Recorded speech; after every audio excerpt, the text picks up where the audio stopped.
kitab ini diterbitkan oleh pengurus cabang Nahdlatul Ulama Kabupaten Pasuruan. Ini daripada Indonesia, daripada Indonesia pun ada juga. Saya ambil salah satu daripada Indonesia, iaitu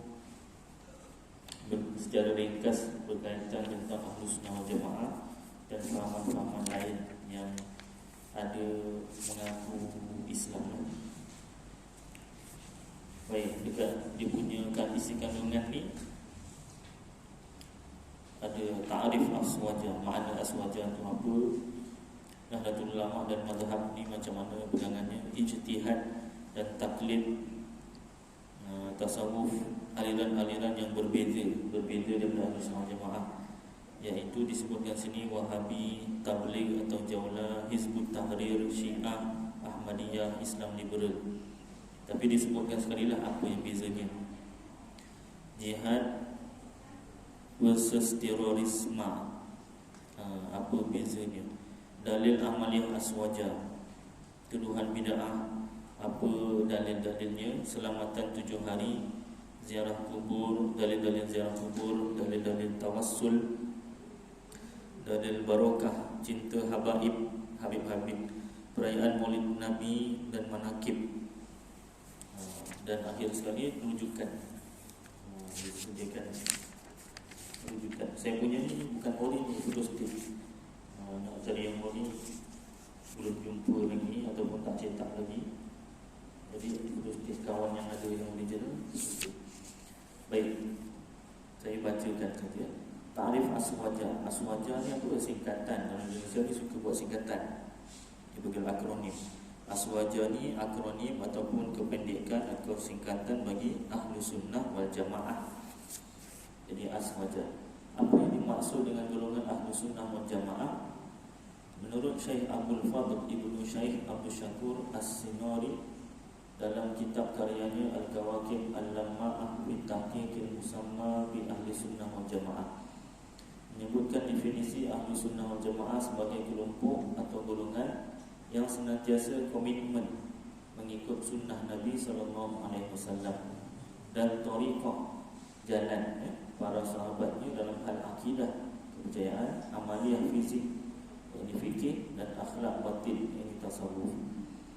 Syekh Abdul Qadir Al-Jilani mendefinisikan Ahlus Sunnah wal Jamaah sebagai berikut. Yang dimaksud dengan Ahlus Sunnah adalah apa yang telah diajarkan oleh Rasulullah SAW, meliputi ucapan, perilaku serta ketetap ataupun keadaan baginda. Sedangkan yang dimaksud dengan pengertian jamaah adalah segala sesuatu yang telah disepakati oleh para sahabat Nabi SAW pada masa Khulafaur Rasyidin yang 4 yang telah diberi hidayah Allah. Itu penerangan Ahlus Sunnah Jamaah oleh Syekh Abdul Qadir Al-Jilani. Dalam sebuah hadis dinyatakan dari Abi Hurairah, sesungguhnya Rasulullah SAW bersabda, terpecah umat Yahudi menjadi 71 golongan dan terpecah umat Nasrani menjadi 72 golongan, dan akan terpecah umatku menjadi 73 golongan. Semuanya masuk neraka kecuali satu. Berkata para sahabat, wahai Rasulullah, siapakah mereka wahai Rasulullah? Rasulullah menjawab, mereka adalah yang mengikuti aku dan para sahabatku. Hadis riwayat Abu Dawud, Tirmizi dan Ibnu Majah. Jadi inti fahaman Ahlus Sunnah wal Jamaah seperti yang tertera dalam teks hadis adalah faham keagamaan yang sesuai dengan sunnah Nabi SAW dan petunjuk para sahabatnya. Dalam hadis lain dari Abdul Rahman bin Al-Amr As-Sulami, sesungguhnya dia mendengar Al-Irbad bin Sariyah berkata, Rasulullah SAW menasihati kami, kalian wajib berpegang teguh pada sunnahku dan perilaku Khulafaur Rasyidin yang mendapat petunjuk. Hadis riwayat Ahmad. Baik, nota kakinya 3 situ. Yang paling membezakan antara fahaman Ahlus Sunnah wal Jamaah dengan fahaman lainnya adalah dalam manhaj berfikir, yakni cara berfikirnya, terutama diakibatkan oleh perbezaan autoriti akal dalam menafsirkan ayat-ayat Al-Quran dan teks-teks hadis. Masing-masing firqah, ini kelompok dalam pemikiran Islam, memiliki manhaj, ini cara sendiri-sendiri. Mu'tazilah disebut kelompok liberal dalam Islam. Keliberalan Mu'tazilah berpangkal dari faham bahawa akal sebagai anugerah Allah Subhanahu Wa Taala memiliki kekuatan untuk mengetahui hal-hal yang berhubungan dengan Allah Subhanahu Wa Taala dan hal-hal yang dianggap baik dan buruk. Sementara bagi kelompok Asy'ariyah, akal tidak sanggup untuk mengetahui hal tersebut, tidak mampu. Tak sanggup, bahasa Indonesia ni tak mampulah, kecuali ada petunjuk dari naql. Naql ni Al-Quran hadis lah, atau nas. Nas tu Quran hadis. Kelompok Maturidiyah sedikit lebih menengah dengan pernyataannya bahawa perbuatan manusia mengandungi efek kesan yang disebut baik atau buruk. Apa yang dinyatakan oleh akal baik, tentu ia adalah baik dan sebaliknya. Akan tetapi tidak semua perbuatan manusia pasti sesuai dengan jangkauan akal untuk menilai baik dan buruknya. Dalam keadaan seperti ini, maka baik dan buruk hanya dapat diketahui melalui nakal atau nas, Quran dan hadis. Jika manhaj ini, cara-cara berfikir ini dihubungkan dengan akidah, maka peranan akal dan nakal ni Quran hadis berkaitan dengan masalah-masalah ketuhanan. Jika dikaitkan dengan masalah fikih, maka peranan akal dan nakal berhubungan dengan perbuatan manusia, ini mukallaf. Dan jika dikaitkan dengan akhlak atau tasawuf, maka akal dan nakal berhubungan dengan hubungan spiritual antara manusia dengan Tuhannya. Baik dalam ruang lingkup akidah, fikih dan tasawuf, Aswaja, yakni Ahlus Sunnah wal Jamaah, memiliki prinsip manhaj taqdimun nas 'alal aqli, mendahulukan nas Quran hadis di atas akal. Maka faham keagamaan Aswaja dengan manhaj cara berfikir seperti itu selalu berorientasikan mengedepankan nas daripada akal. Quran hadis dulu daripada akal. Berbeza dengan faham liberal, meskipun sama-sama mengacu pada nas, masing-masing mengaku ada dalil Quran hadis. Aswaja tidak terlalu mendalam dalam menggunakan pendekatan akal, sehingga tidak memberikan akses bahawa nas dalam agama harus sejalan dengan makna yang ditangkap oleh akal. Tetapi akal hanyalah menjadi alat bantu untuk memahami nas Quran hadis. Yang kerana itu penafsiran nas agama tidak selalu harus sejalan dengan akal. Meskipun dengan pertimbangan yang matang sekalipun, akal sering salah daya tangkapnya. Baik, itu penerangan dia lah. Macam tinggi sangat bahasa dia, ya. Sejak kapan? Kapan ni bila lah? Sejak kapan? Sejak bila istilah golongan Ahlus Sunnah wal Jamaah muncul? Paling istilah tu bila? Paling mudah melacak ni tak tahu apa. Period awal, period ni tempoh. Orang Malaysia period ni lain. Paling mudah melacak period ataupun mengetahui tempoh awal kelahiran terminologi, yakni istilah Aswaja, ialah sejarah Aswaja yang dimulai dari lahirnya mazhab kalam tauhid Al-Asy'ari dan Abu Mansur Al-Maturidi. Istilah itu bermula daripada dua imam ni lah. Tetapi kelahiran mazhab Aswaja di bidang kalam ini tidak dapat dipisahkan dengan mata rantai sebelumnya, yakni dimulai dari period atau tempoh Ali bin Abi Thalib karramallahu wajhah. Sebab dalam sejarah tercatat para imam Aswaja di bidang akidah telah ada sejak zaman para sahabat Nabi SAW, sebelum munculnya fahaman Mu'tazilah. Imam Aswaja pada saat itu di antaranya adalah Ali bin Abi Thalib karramallahu wajhah, kerana jasanya menentang pendapat Khawarij tentang al-wa'du dan wa'ad dan wa'id, janji baik dan janji buruk, dan pendapat Qadariyah tentang kehendak Allah dan daya manusia. Di masa tabi'in juga tercatat ada beberapa imam Aswaja, mereka bahkan menulis beberapa kitab untuk menjelaskan tentang faham Aswaja, seperti Umar bin Abdul Aziz dengan karyanya Risalah Balighah fi Raddi 'alal Qadariyah. Para mujtahid fikih juga turut menyumbang beberapa karya teologi, yakni tauhid, untuk menentang faham-fahaman di luar Aswaja, seperti Imam Abu Hanifah dengan kitabnya Al-Fiqhul Akbar, Imam Syafi'i dengan kitabnya Fi Tashihil Nubuwah wa Raddi 'alal Barahimah. Generasi imam dalam teologi Aswaja sesudah itu kemudian diwakili oleh Abul Hasan Al-Asy'ari lantaran keberhasilannya menjatuhkan fahaman Mu'tazilah. Dengan demikian dapat difahami bahawa akidah Aswaja secara substantif telah ada sejak masa para sahabat Nabi SAW. Artinya faham Aswaja tidak mutlak seperti yang dirumuskan oleh Imam Asy'ari dan Maturidi, tetapi beliau adalah salah satu di antara imam yang telah berhasil menyusun dan merumus ulang doktrin faham akidah Aswaja secara sistematik sehingga menjadi pedoman akidah Aswaja. Jadi maknanya Imam Abul Hasan Al-Asy'ari dan Imam Abu Mansur Al-Maturidi ini dia susun semula dalilnya tu supaya mudah dipelajari dan mudah faham, dalil naqli dan dalil akli.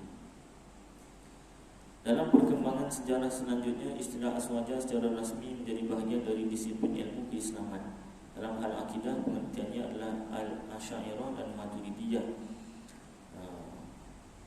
Kenapa zaman Rasulullah tak ada Aswaja ni, Ahlussunnah Jamaah? Yang ada cuma hadis tadi itulah, iaitu alladhi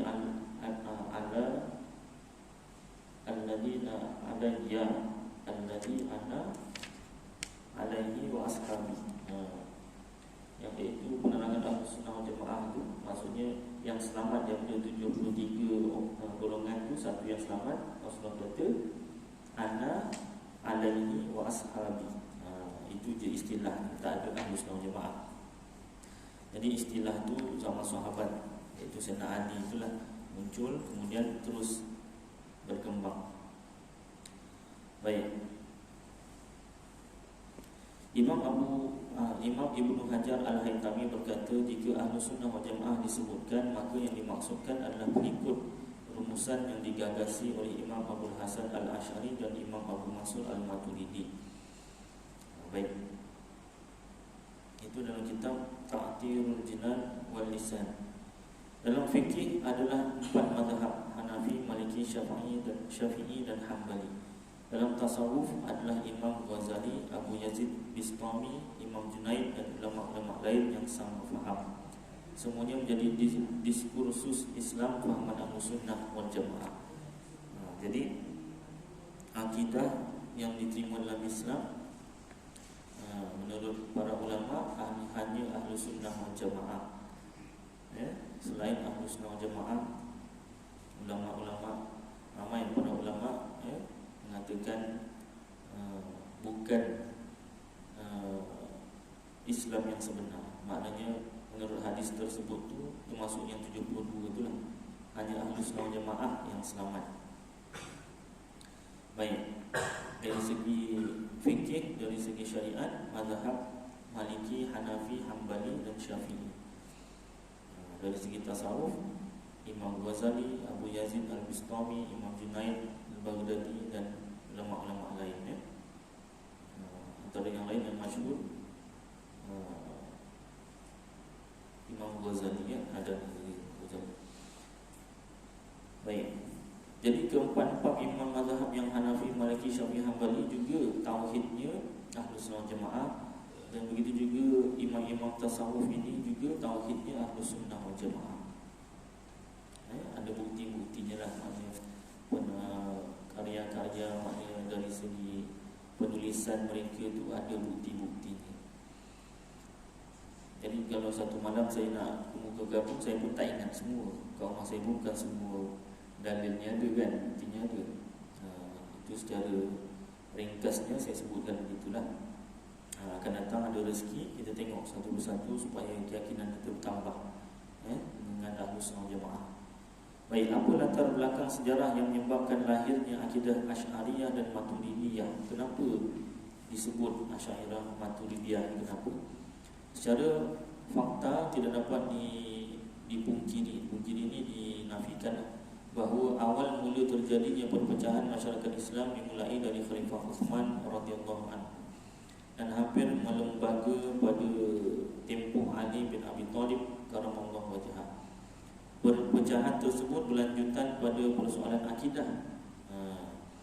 Perbezaan tersebut berlangsung terus menerus secara pasang surut, terkadang volumenya kecil, terkadang besar. Pada masa Abbasi yang berkuasa sebelum tempoh Al-Mutawakkil, terjadi keresahan yang luar biasa di kalangan umat Islam, dipanggil mihnah, akibat pemaksaan faham akidah Mu'tazilah oleh penguasa. Ada satu ketika penguasa masa itu berfahaman Mu'tazilah, jadi dia paksa rakyatnya berfahaman Mu'tazilah. Dalam situasi kacau dan resah itu, muncullah Imam Abul Hasan Al-Ash'ari menawarkan rumusan teologi baru. Rumusan teologi baru bukanlah tauhid baru, tidak. Maknanya akidah Ahlussunnah Jamaah itu dirapikan, dalil Quran hadisnya dan dalil akalnya untuk menolak fahaman Mu'tazilah ni tadi. Dan secara ringkasnya, sejarah Imam Abul Hasan Al-Ash'ari ini pun memang sejak lahir sampai umur 40 tahun dia hidup dengan fahaman Ahlussunnah Jamaah. Sejak lahir, dalam perut lagi dah didodoikan dengan Mu'tazilah ni fahaman. Ibaratnya macam itulah kan. Begitu kan. Ahlussunnah Jamaah tu didodoi, tidur ibunya tu dodoi zikir tu kan, la ilaha illallah al-malikul haqqul mubin Muhammadur Rasulullah shadiqul wa'dul amin. Cuma tajwidnya banyak pendek tu pun nak betulkan juga tu. Didodoikan dengan sifat 20, Allahu wujudi dan baqa, seterusnya kan. Jadi Imam Abul Hasan Al-Ash'ari ni didodoi juga dengan Mu'tazilah. Macam mana usah lagu mana saya tahu. Tak tidak lagu, tak adalah. Itu contoh. Jadi maknanya daripada sejarahnya sampai 40 tahun berfahaman Mu'tazilah. Islam Mu'tazilah lah. Dalam para ulama sebut Mu'tazilah ni bukan Ahlussunnah, sesat. Makna bukan Islam. Walau macam mana dia mengaku tu kan. Jadi oleh takdir Allah Ta'ala lah, umur 40 tu ada satu soalan. Ini saya nak pendekkan tapi minta maaf kalau panjang juga. Ada satu soalan, Allah Ta'ala beri ilham lah kepada Imam Abul Hasan Al-Ash'ari ni, tanya kepada tuan guru Mu'tazilah dia ni, tuan guru, kalau ada 3 orang mati, macam mana jawapan tuan guru? Yang seorang ni dia mati waktu kecil, yang kedua ni dia mati waktu besar dalam keadaan dia beriman, yang ketiga ni dia mati dalam keadaan dewasa dah besar tapi dalam keadaan kufur. Tiga-tiga ni memang ada, kita nampak, tak boleh nafikan, memang ada. Yang mati kecil ada, yang mati besar beriman ada, yang mati besar kafir ada. Jadi boleh tak tuan guru jelaskan kenapa Allah Ta'ala matikan satu orang ni waktu kecil? Dia tuan guru, itu senang, tak ada soal lain, macam gitu. Contohlah kan, senang kacang gitu. Gini, Allah Ta'ala wajib buat yang baik dan terbaik sahaja. Jadi untuk budak ni, Allah Ta'ala tahu dia besar nanti dia berkufur. Jadi sebab apa Allah Ta'ala matikan waktu kecil? Itulah yang baik dan terbaik untuk dia. Kita tahu. Contohlah, nak didialogkan macam tu kan. Baik, apa yang kedua tadi? Yang kedua begini, satu orang mati dewasa dan beriman. Itu senang. Yang baik dan terbaik untuk dia, Allah Ta'ala tahu dia ni dah besar nanti beriman. Jadi Allah Ta'ala tak matikan dia waktu kecil, Allah Ta'ala matikan waktu besar beriman. Itu yang baik dan terbaik. Soalan ketiga tadi, sikit sangat soalan, kalau boleh lebih daripada 3 contoh. Yang ketiga mati kafir. Dia macam terhenti sekejap. Jangan fikir macam mana. Yang baik dan terbaik, mati kafir. Terdiam, tengok kejap. Terus tak dapat jawab. Kenapa Allah Ta'ala matikan satu orang dewasa dalam keadaan tak beriman, kufur? Kalau Allah Ta'ala tahu dia tu kufur dah besar nanti, kenapa matikan buku kecil macam budak tadi. Kan. Tapi Imam Abu Hasan Asy'ari taklah macam tu. Maknanya ibaratnya macam tu lah kan. Soalan ketiga tu tak dapat dijawab. Pasal apa? Dia nak kata Allah Ta'ala buat yang baik dan terbaik sahaja. Habis yang ni macam mana? Itu yang baik dan terbaik ke untuk makhluk yang ketiga ni? Mati dalam keadaan kafir. Kenapa Allah Ta'ala tak matikan waktu kecil? Allah Ta'ala tak tahu ke dia dah besar nak kufur? Terus blank, tak dapat jawab.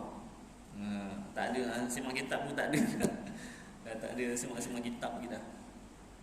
Sejak pada itu Imam Abul Hasan Al-Asy'ari kata, aku berlepas diri daripada fahaman Mu'tazilah. Tak dapat jawab, benda simple kot. Kalau dah belajar simple lah, tak belajar pening ke kepala kan. Ini macam periksa. Tadi antara sebab lambat ni pasal budak nanya periksa apa esok keluar. Yang buat soalan tu cikgu lain. Lepas tu dia nak berhenti. Sabar je lah berhenti. Cikgu pula dah kita yang kena kena photostat. Budak nak tanya tajuk apa keluar dah. Kita yang sibuk ni. Yang mandu anak saudara saya, suruh dia memandu. Saya nak semak soalannya, keluar tajuk apa semua ya Allah. Hidup kalau boleh jangan nyusahkan orang. Aduh, nak termuntah rasa tengok handset sepanjang perjalanan kan. Baik. Jadi patah balik semula tadi. Kalau kita dah belajar, senang jawapan dia. Kalau tak belajar, memang tak dapat. Guru Mu'tazilah tak dapat jawab. Satu pasal dia sesat lah. Memang sesat, memang tak ada jawapan. Baik, Ahlus Sunnah Jamaah, jawapannya apa? Saya jawabkanlah ringkas. Allah Ta'ala bukanlah wajib buat baik dan terbaik, tidak. Allah Ta'ala berkuasa. Segala baik dan buruk tu Allah Ta'ala yang jadikan. Contoh baik, satu orang beriman sampai mati. Maknanya mati di dalam keadaan beriman. Maknanya kalau soalan yang tiga soalan tu, kalau jawapan Ahlus Sunnah Jamaah, kenapa Allah telah matikan satu orang budak waktu kecil? Sebabnya Allah Ta'ala berhak nak buat apa sahaja terhadap makhluknya. Allah Ta'ala nak matikan dia waktu kecil, dia akan masuk syurga. Yang kedua, kenapa Allah Ta'ala matikan satu orang dalam keadaan beriman? Sebab kasih sayang dan rahmat Allah Ta'ala. Allah Ta'ala suka nak jadikan salah seorang makhluk dia tu masuk syurga. Yang ketiga, kenapa Allah Ta'ala matikan satu orang dewasa dalam keadaan kufur? Itu hak milik Allah Ta'ala. Bukan kata seorang. Semua manusia kat dunia ni termasuk Rasulullah, kalau Allah Ta'ala nak masuk ke dalam neraka, hak milik dia. Tak ada siapa boleh persoalkan. Itu dalilnya hadis Rasulullah SAW pernah sembahyang malam sambil menangis membacakan ayat Quran, fa in tu'adzibhum fa innahum ibaduk. In tu'adzibhum ditanya imam bacaannya, in tu'adzibhum fa innahum ibaduk wa in taghfir lahum innaka antal azizul hakim. Maknanya secara ringkas ayat tu, ya Allah, kalau engkau nak azab makhluk engkau ni termasuk diri aku, itu hak milik engkau. Aku ni hak milik engkau, kata Rasulullah. Rasulullah kekasih Allah pun cakap dia tu hak milik Allah Ta'ala. Kalau Allah Ta'ala masukkan neraka, tak ada siapa boleh persoal. Rasulullah pun tak boleh persoal, apatah lagi kita. Itu hakikat tauhid, tuan-tuan ya. Hamba Allah tu, makna hamba Allah tu macam mana? Macam itulah. Itu jawapan Aswaja untuk tiga-tiga soalan. Senang je sebenarnya. Tapi bila dah belajar lah senang. Baik.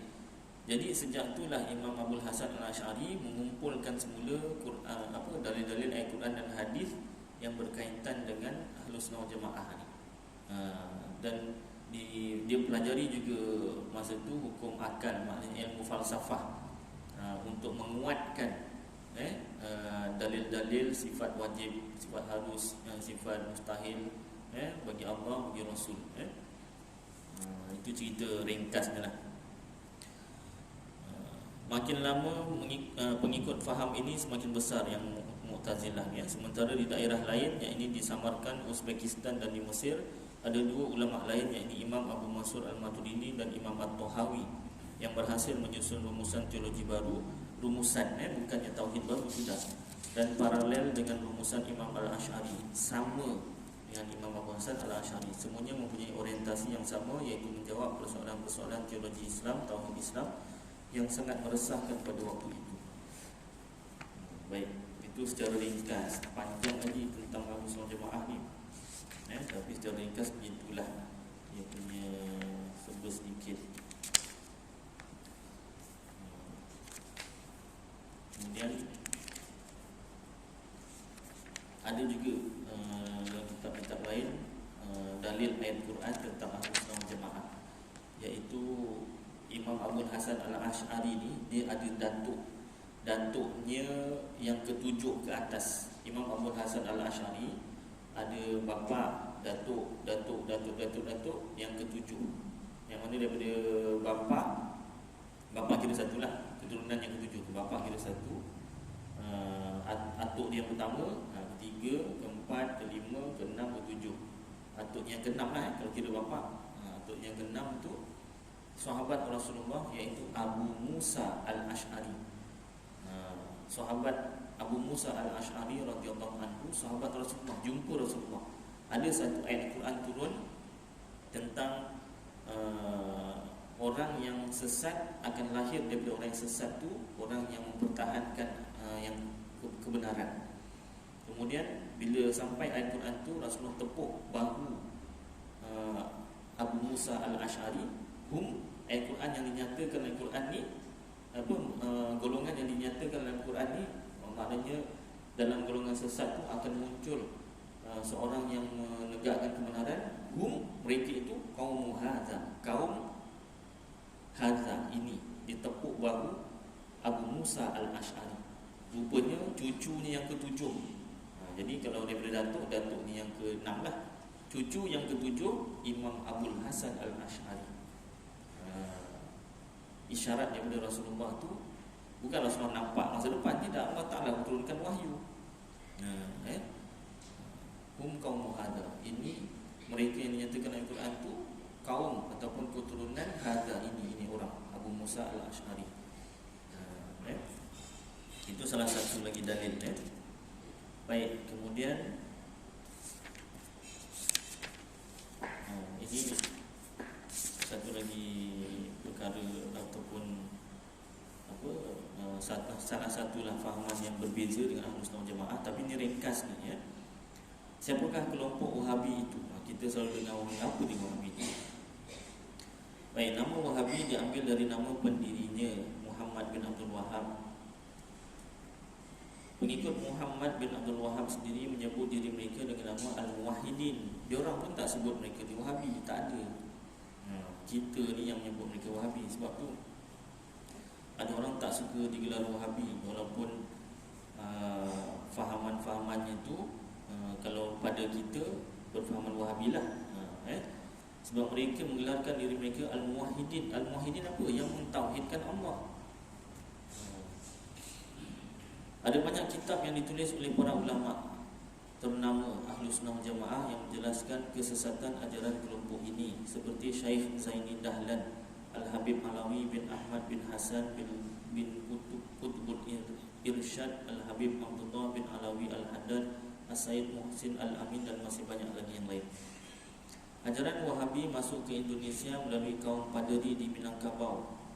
Kalau dekat Malaysia, kaum muda, dibawa oleh kaum muda. Kalau kat buku sejarah ada kaum muda, kaum tua. Satu faktor umur lah. Masa tu yang bawa tu muda-muda, orang muda-muda yang belajar di luar negara, di Jordan, di Madinah, di luar negara lah. Mereka membawa fahaman reformasi, menentang pemerintah. Tapi di sebalik itu, gerakan reformasi untuk menentang pemerintah ataupun penjajah, ada diselit fahaman-fahaman yang membawa slogan kembali kepada Quran dan hadis, ataupun panggil islah, memperbaiki. Kalau kat Malaysia kaum muda, kalau lawan dia kaum tua. Kaum tua ni yang belajar kitab kuning, kitab pondok, kitab madrasah. Baik, kalau di Indonesia ni kemudian dikembangkan oleh 3 orang tokohnya, iaitu H. Sumanik dari Luhak Tanah Datar, tak apalah sebutkan. Salah satu latar belakang kelahiran Jam'iyah Nahdlatul Ulama tidak terlepas dari adanya reaksi terhadap situasi umat Islam ketika itu. Jadi masa itulah Nahdlatul Ulama ni ditubuhkan dan bangkit oleh Kiai Haji Asy'ari, siapa nama dia kan. Pada saat itu gerakan Wahabi di bawah pimpinan Ibnu Saud berhasil menguasai dua kota suci Mekah dan Madinah. Gerakan ini dengan berdalih memurnikan faham tauhid umat Islam. Slogan dia nak memurnikan faham tauhid umat Islam. Telah memusnahkan segala yang dipandangnya bid'ah dan khurafat, seperti bangunan-bangunan di atas makam orang soleh dan penutup Kaabah, di samping juga menentang taklid kepada imam mujtahid. Hal ini berpengaruh besar terhadap umat Islam, termasuk umat Islam Indonesia, terutama terhadap para ulama. Indonesia aja, Malaysia pun sama terutama terhadap para ulama yang memegang teguh pada imam mazhab Ahlus Sunnah wal Jamaah. Pada tanggal 16 Rajab 31 Januari 1926 dibentuk Komiti Hijaz di bawah pimpinan Kiai Haji Wahab Hasbullah untuk menghadap Raja Ibnu Saud agar kebiasaan-kebiasaan yang menjadi amalan Ahlus Sunnah wal Jamaah dan ajaran mazhab tetap dihormati. Inilah yang kemudian menjadi cikal bakal apa dah ni ya, cikal bakal Jam'iyah Nahdlatul Ulama. Maknanya jumpa direct dengan Raja Ibnu Saud. Ini apa nama ni, penghapusan amalan-amalan Ahlus Sunnah wal Jamaah tu nak dikekalkan. Salah satu yang menyakitkan dari ajaran Wahabi ini adalah mengkufurkan orang-orang Ahlus Sunnah wal Jamaah yang melakukan tawassul, ziarah kubur, peringatan Maulid Rasul, haul dan lain-lain. Baik, nanti kita sambung panjang sikit azan insya-Allah. Baik, sambung sikit ya. Salah satu yang menyakitkan dari ajaran Wahabi ini adalah mengkufurkan orang-orang Ahlus Sunnah wal Jamaah yang melakukan tawassul, ziarah kubur, peringatan Maulid Nabi sallallahu alaihi wasallam, haul dan lain-lain. Haul ni memperingati kematian ulama-ulama dan sebagainya. Lebih dari itu, mereka juga mengkafirkan seluruh kaum muslimin sejak 600 tahun sebelum lahirnya ajaran Wahabi ini. Pada tahun 1802, kaum Wahabi menghancurkan makam Sayyid Husain bin Ali bin Abi Thalib radhiyallahu anhu, cucu Rasulullah sallallahu alaihi wasallam. 2 tahun kemudian menyerang Madinah dan menghancurkan kubah makam Nabi sallallahu alaihi wasallam. Pada tahun 1904, bangunan peninggalan rumah Sayyidah Khadijah habis dibongkar. Yang paling akhir, rumah kelahiran Rasulullah sallallahu alaihi wasallam dan tempat Rasulullah sallallahu alaihi wasallam menerima wahyu habis dibongkar. Masih setumpuk kesesatan dan kebatilan ajaran ini, terlalu banyak untuk saya sebutkan semuanya. Itu sebut ringkaslah. Kemudian sebutkan jemaah tabligh atau jaulah itu. Ini pun disebutkan aliran-aliran yang berbeza. Saya pegang Hizbut Tahrir itu diterangkan secara ringkas juga, tak panjanglah. Saya pegang golongan Syiah itu, golongan Syiah yang bukan tergolong dalam Ahlus Sunnah wal Jamaah.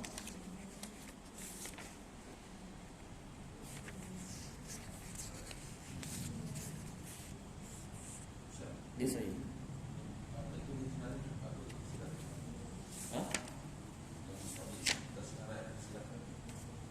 Silakan dia. Baca juga bacalah. Baik. Jemaah Tabligh didirikan oleh Muhammad Ilyas bin Ismail. Kelahiran gerakan ini dimulai pada tahun 1926 di Delhi, India. Tujuan didirikannya gerakan ini adalah untuk berdakwah dengan mendatangi secara langsung ke daerah yang menjadi sasaran dakwah. Metod atau cara yang dipakai biasanya dengan mengorganisir buat jemaah lah. Unit-unit terdiri atas beberapa orang dan mengirim mereka ke pelbagai kampung. Unit-unit tabligh ini dikenal sebagai jamaah kelompok, mengunjungi perkampungan dan mengundang kaum muslimin setempat untuk berkumpul di masjid atau tempat pertemuan lainnya, lalu menyampaikan ceramah dakwahnya. Tidak jarang kelompok ini bermukim di perkampungan dalam masa beberapa hari dengan menginap di masjid lengkap dengan peralatan masak dan segala peralatan hidup lainnya. Sekilas misi gerakan ini nampak begitu luhur dan mulia.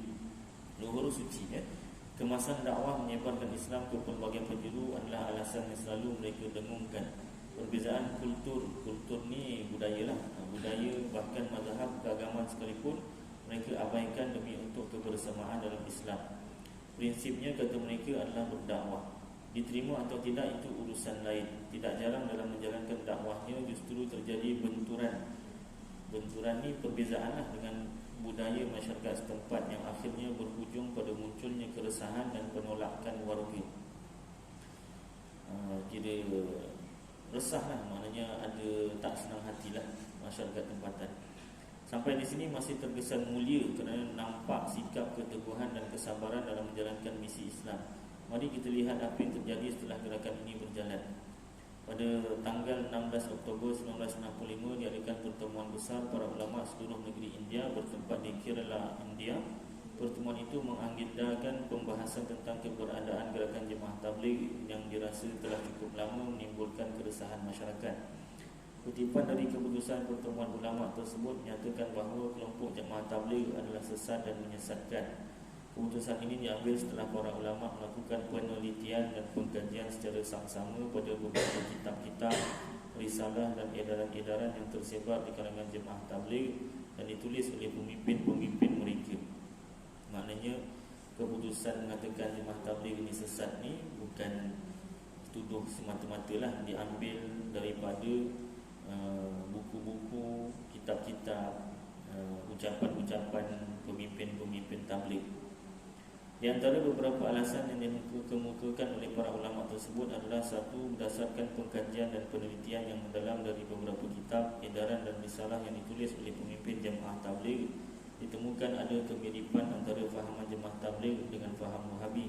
Mirip, bukanlah sama, betul, mirip sahaja.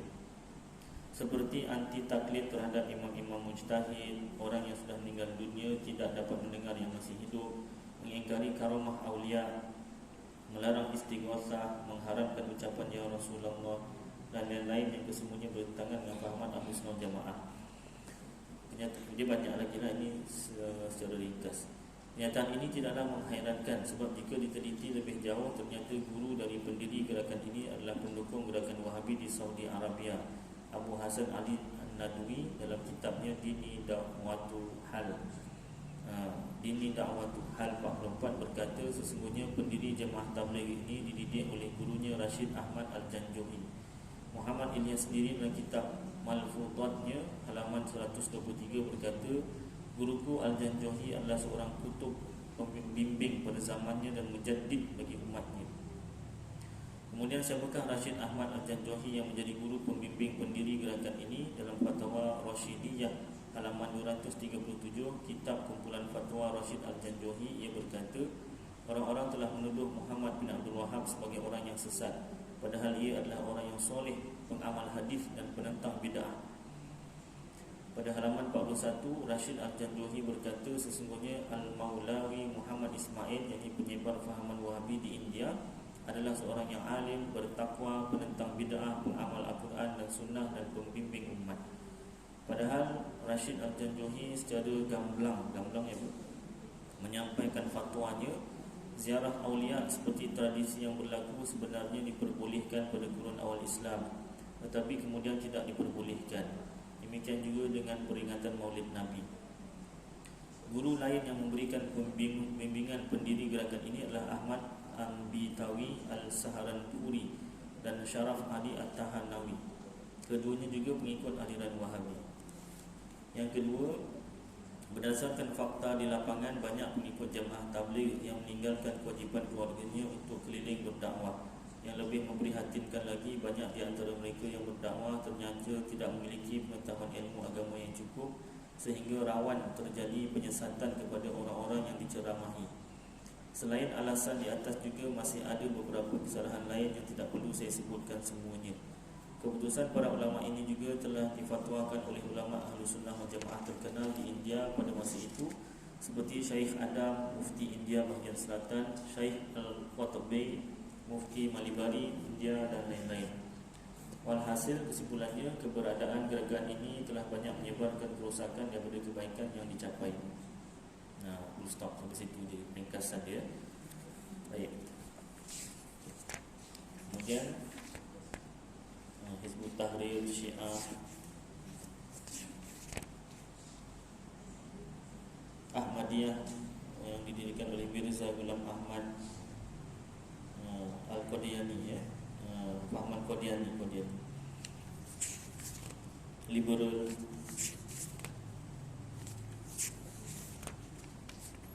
Baik. Kemudian saya terus sebagai dalil amaliyah aswaja. Kita kena tahu juga kita beramal dengan amalan-amalan yang biasa kita buat ni ada dalil ke tidak, supaya satu semakin teguh, dan yang kedua kalau ada pertikaian boleh diterangkan dalilnya. Baik, apakah yang dimaksud dengan bid'ah? Ada beberapa pendekatan yang dilakukan oleh para ulama dalam mendefinisikan bid'ah, mengertikan bid'ah. Perbezaan cara pendekatan para ulama disebabkan apakah kata bid'ah selalu dikonotasikan dengan kesesatan atau tergantung dari tercakup dan tidaknya dalam ajaran Islam. Sebab secara bahasa, arti bid'ah adalah sesuatu yang asing, tidak dikenal pada zaman Rasulullah SAW. Pada intinya, pengertian bid'ah yang sesat secara sederhana adalah segala bentuk perbuatan atau keyakinan yang bukan bahagian dari ajaran Islam dikesankan seolah-olah bahagian dari ajaran Islam, seperti membaca ayat-ayat Quran atau selawat disertai alat-alat muzik yang diharamkan. Keyakinan kaum Mu'tazilah, Qadariyah, Syiah, termasuk pula fahaman-fahaman liberal yang marak akhir-akhir ini dan lain-lain. Imam Izzuddin Ibnu Abdissalam menyatakan, apabila pengertian bid'ah ditinjau dari segi bahasa, maka dapat terbagi menjadi 5 hukum. Pertama, haram, seperti keyakinan kaum Qadariyah, Mu'tazilah. Yang kedua, makruh, seperti membuat lukisan-lukisan dalam masjid. Yang ketiga, wajib, seperti belajar ilmu tata bahasa Arab, iaitu nahwu. Yang keempat, sunnah, seperti membangun pesantren, madrasah. Yang kelima, mubah, harus, dibolehkan, seperti jabat tangan setelah solat. Walhasil, kesimpulannya, kata Imam Izzuddin, segala sesuatu kegiatan keagamaan yang tidak ditemukan pada zaman Rasulullah SAW, hukumnya tergantung dari tercakupnya pada salah satu kaedah hukum Islam: haram, makruh, wajib, sunnah atau mubah. Maknanya menurut Imam Izzuddin, bid'ah itu atau sunnah itu ada hukumnya. Bukan semua sunnah itu wajib dan bukan semua bid'ah itu haram. Dalam kitab Aqidatun Najin pun, kitab Tauhid, Syekh Zainul Abidin bin Muhammad Al-Fattani mensyarahkan kitab Ummul Barahin oleh Imam Sanusi. Dalam kitab Aqidatun Najin disebutkan sunnah itu ada beberapa hukum. Maknanya ada ketika sunnah itu wajib. Sunnah itu apa? Asalnya kataan sunnah itu segala perbuatan, segala perkataan dan keadaan Rasulullah SAW. Jadi ada perbuatan atau perkataan atau keadaan Rasulullah yang wajib kita buat. Contoh solat lah, solat fardu, itu sunnah, maknanya perbuatan Rasulullah. Dari segi hukum kita wajib buat solat fardu 5 waktu. Ada ketika sunnah itu sunat. Contoh sembahyang sunat, contoh yang mudah lah kan, sembahyang sunat qabliyah, ba'diyah, itu perbuatan Rasulullah, dan ada perkataan Rasulullah, sunat kita buat. Ada ketika sunnah hukumnya harus, dibolehkan. Contoh makan dibolehkan, diharuskan makan.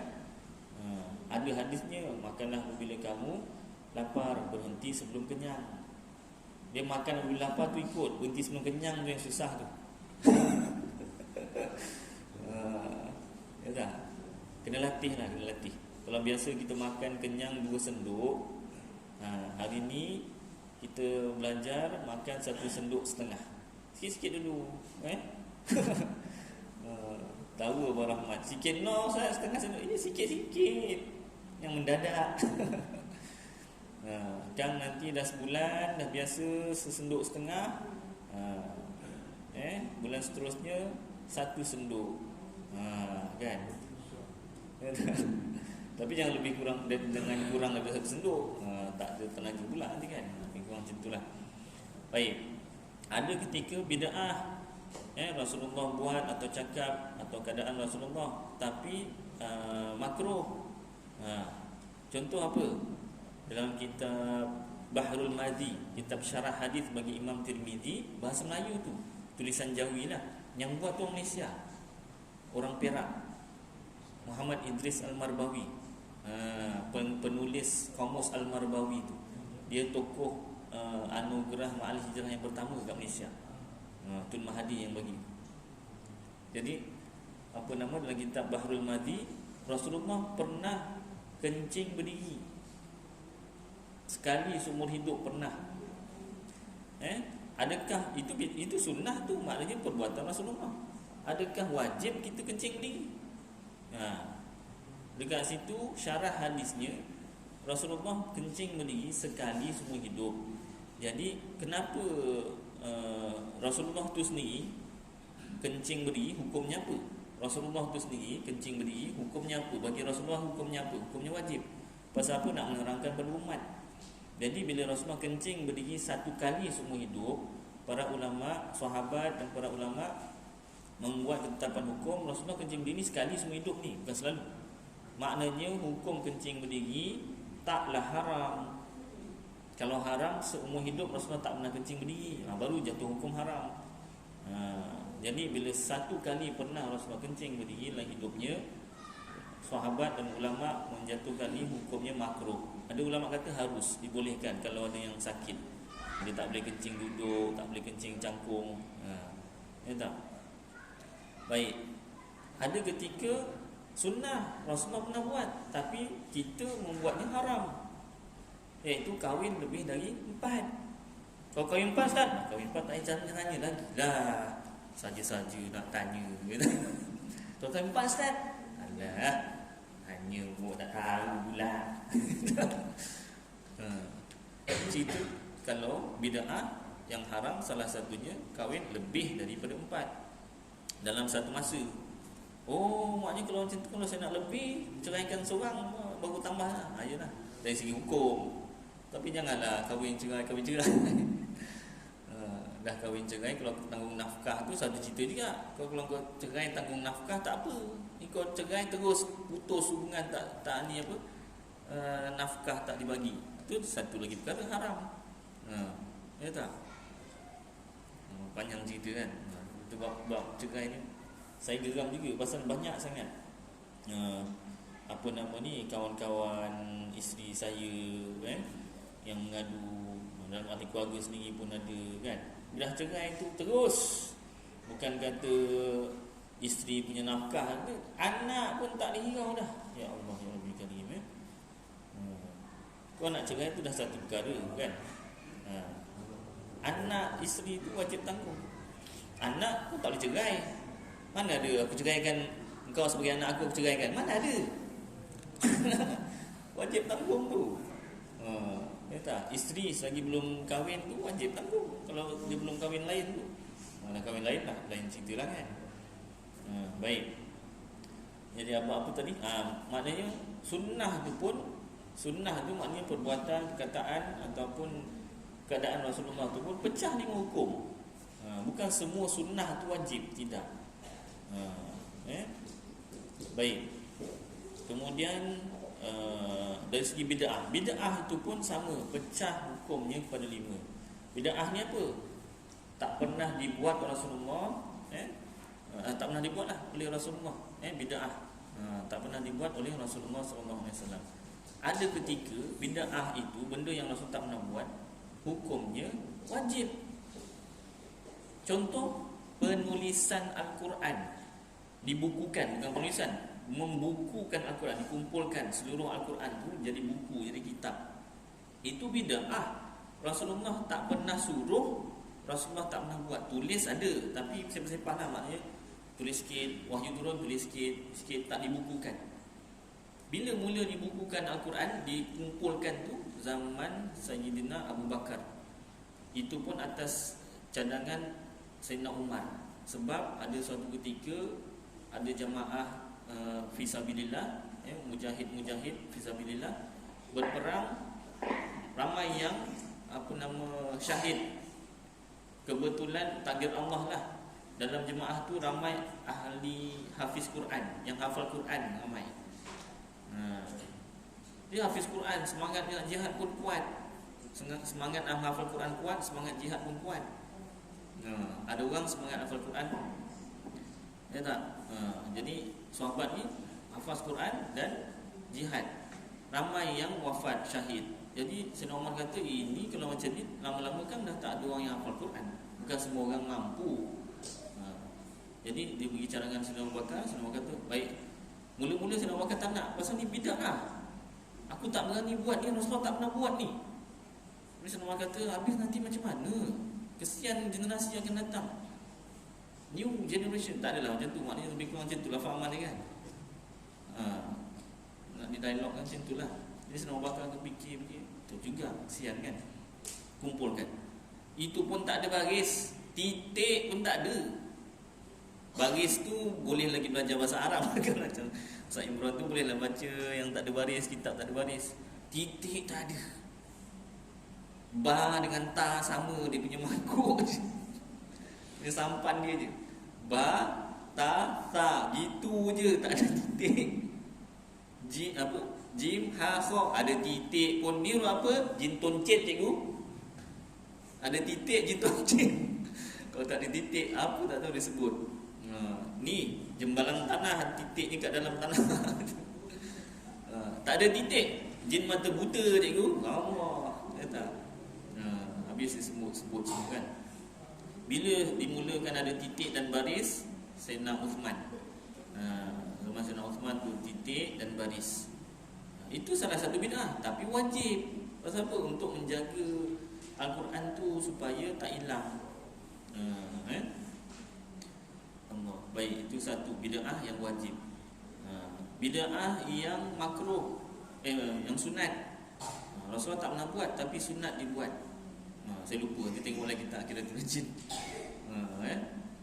Kemudian ada bid'ah Rasulullah tak pernah buat, tapi boleh dibuat. Contohnya, itu sambutan Maulid Rasul salah satunya. Tapi ada juga dalil Rasulullah pernah buat, cuma bukanlah sambutan kumpul ramai-ramai, apa nama ni, buat ceramah Maulid Rasul, tak ada macam tu. Rasulullah sambut dengan berpuasa. Boleh kita nak ikut sunnah Rasulullah, salah satunya birthday kita puasa. Itu sunnah yang harus kita buat, boleh kita buat. Kan, saya pun tak pernah birthday saja saya puasa. Kan, boleh kalau nak buat. Baik, kemudian apa nama ni, yang seterusnya bid'ah Rasul tak pernah buat, tak pernah suruh, tapi ada ketika hukumnya makruh. Bid'ah dan makruh.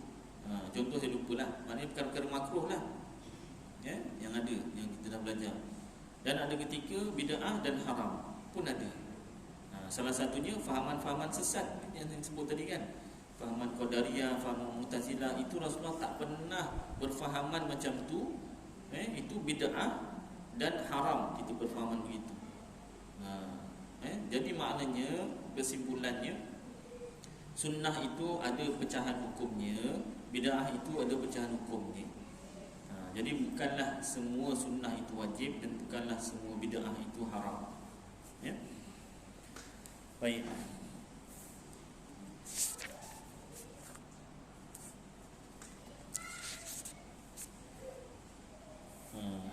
Hadis lain yang sering dijadikan dalil sesatnya perbuatan yang tidak dikenal.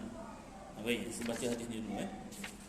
Dari Aisyah radhiyallahu anha, ia berkata, sesungguhnya Rasulullah sallallahu alaihi wasallam bersabda, barang siapa yang melakukan sesuatu perbuatan yang tiada perintah kami atasnya, maka amal itu ditolak. Hadis riwayat Muslim. Bagaimana yang dimaksud dengan hadis ini? Ni maknanya Rasul tak pernah buat, tak pernah perintah, ditolak. Hadis yang semisal ini sering dijadikan dalil untuk melarang semua bentuk perbuatan yang tidak pernah dilaksanakan pada masa Nabi sallallahu alaihi wasallam. Padahal yang dimaksud tidaklah seperti itu. Maksud sebenar hadis itu bukan macam tu. Itu sebab hadis wajib rujuk syarah hadis. Sebab banyak hadis tuan-tuan, bukan sikit. Dan dalam banyak-banyak hadis tu ada yang mengelirukan kita. Bukanlah hadis tu tak betul, kita ni yang tak betul. Hadis dengan hadis saling menafsir, ayat Quran dengan ayat Quran saling menafsir. Dah sebut banyak kali, tapi tak apa, sebut lagi. Contoh ayat Al-Quran, Ar-Rahmanu 'alal 'arsy istawa. Allah Ta'ala yang bersifat Ar-Rahman di atas aras duduk bersemayam. Kalau orang yang tak merujuk kitab tafsir Al-Quran, dia kata ini Allah Ta'ala sendiri yang firman, dia duduk atas aras. Kau siapa? Contohlah kan. Itu kalau nak dialogkan lah. Tetapi awak jangan ambil ayat Quran yang itu saja.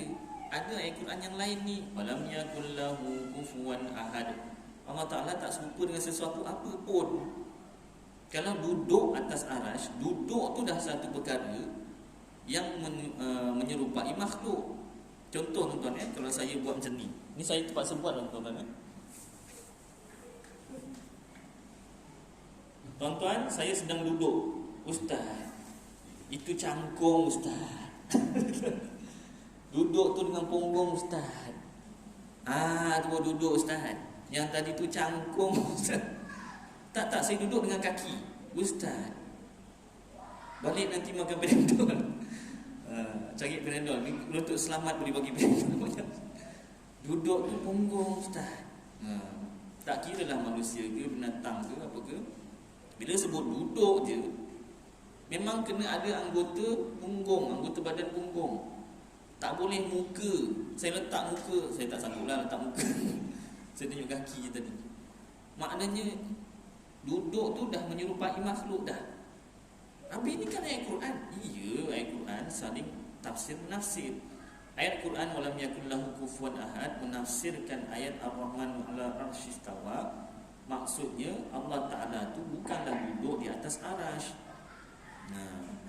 Kalau para sahabat menafsirkan ayat duduk atas arash tu sebagai kami tak tahu maknanya, kami serah pada Allah Ta'ala. Tapi duduk bukan istawa, bukan bermakna istawa.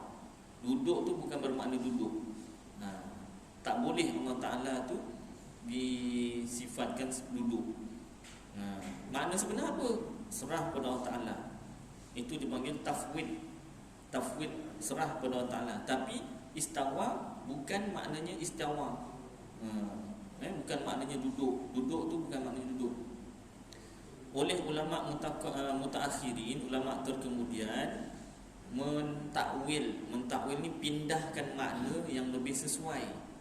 Bukan tukar makna, pindahkan makna yang lebih sesuai dengan ayat walam yakul lahu kufuwan ahad. Allah tak serupa dengan sesuatu, iaitu istawa dekat situ dimaknakan menguasai. Macam kita juga bahasa Melayu. Kalau ayat berita dan sebagainya, tentera Amerika telah menduduki Iraq selama berpuluh-puluh tahun. Apa yang pembaca, yang tukang baca surat khabar tu, tentera Amerika duduk kat Iraq berpuluh-puluh tahun. Apa dia terbayang tu duduk, tentera Amerika tu duduk saja bual-bual. Faham? Siap? Bual-bual selama berpuluh-puluh tahun. Apa gitu kan yang dipaham? Sudah tentu tidak. Menduduki, tentera Amerika menduduki Iraq tu menguasai Iraq lah. Tentera kok duduk-duduk aja kan? Senapang lah. Menguasai Iraq tu. Maknanya bahasa Melayu pun, apa-apa bahasa pun ada dipanggil kiasan, peribahasa. Apa lagi? Sastra lah. Apatah lagi bahasa Arab, lebih-lebih lagi lah. Dan sebenarnya dalam bahasa Arab, istawa tu pun ada 15 makna lain, bukan duduk semata-mata. Jadi itu sebab penting kita nak memahami Al-Quran itu wajib merujuk kitab tafsir para ulama. Para ulama ni dia dah hafal Quran, hafal hadis, dia dah kumpulkan pemahaman tentang Quran hadis tu, jadikan kitab tafsir. Bersusah payah mengorbankan diri, harta dan masanya untuk kita orang lain lah memahami Al-Quran tu. Salah satunya sahabat sendiri, Ibnu Mas'ud, Ibnu Abbas, Ibnu Abbas, salah seorang sahabat yang sangat memahami Al-Quran, penafsiran Al-Quran. Jadi kita hargailah susah payah dia orang ni. Dia orang tak minta duit pun, tak ada royalty. Kita bayar. Kita boleh kita tafsir dia, tak ada royalty untuk dia, dah meninggal lah, dah wafat. Keluarga dia pun tak ada. Ni 10% ni akan bagi kepada keluarga sahabat yang tukang buat tafsir. Tak ada. Habis kalau macam tu tak boleh ambil royalty. Tak salah, cuma nak cerita keikhlasan dia orang mengorbankan diri, harta dan masa untuk kita memahami Al-Quran tu, kenapa tak diambil, tak dipersiakan, malah ada yang tolak tepi. Mereka pun manusia juga, boleh faham Quran hadis. Kita pun manusia, kita pun boleh faham Quran hadis. Kepala tergugak. Kenapa? Nak memahami Al-Quran dan hadis wajib rujuk 15 cabang. Bukan rujuk, wajib menguasai 15 cabang ilmu. Bukan sebarang-barang boleh tafsir Quran dan hadis. 15 cabang ilmu. Saya nak sebut semua pun saya tak hafal.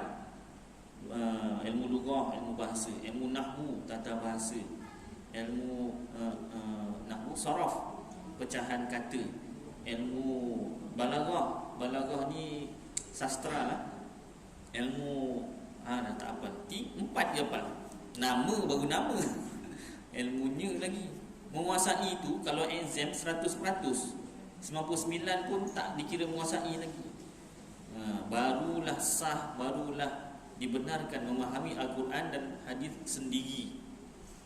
Jalan 15 cabang ilmu. Ya tak? Ya tuan-tuan, panjanglah 1 jam. Cukuplah kadar ni. Nanti kita lain-lain masa, lain-lain kali, sekali-sekala kita ni kita ni kuliah tauhid pun ada sini kan, boleh juga minta Ustaz Imran kadang-kadang penting juga kita ketahui tentang sejarah, walaupun bidang tauhid kena tahu juga tentang sejarah ulama-ulama tauhid dalam menyusun dalil-dalil Quran, hadis dan akal.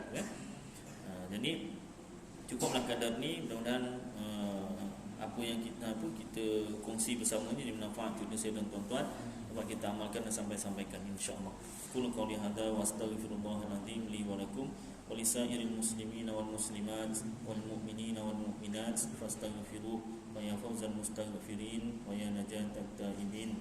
Sallallahu tabaraka wa ta'ala ala khairi khalqi sayyidina wa maulana Muhammad wa ala alihi wa sahbihi wa baraka wasallam. Subhana rabbika rabbil izzati amma yasifun wa salamun alal mursalin walhamdulillahi rabbil